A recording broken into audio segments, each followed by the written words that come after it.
Zee मराठीवरील Paru या मालिकेमुळे पुन्हा एकदा चर्चेत आलेली अभिनेत्री म्हणजे श्रेयू सोनवणे.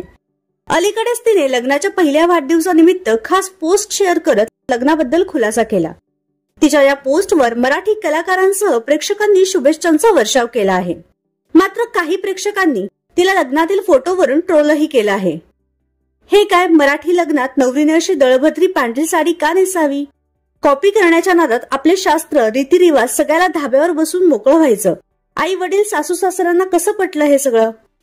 तर दुसऱ्या एकाने म्हटलंय लग्न झालंय पण मैताला आल्यासारखे चेहरे का केले आहेत? आणखी एकाने म्हटलंय पूर्ण आलिया भट्टची कॉपी केली आहे. अशा वेगवेगळ्या प्रतिक्रिया देत काही प्रेक्षकांनी तिला ट्रोल केलंय. तर याबद्दल तुमचं काय मत आहे हे आम्हाला कमेंट बॉक्समध्ये नक्की कळवा.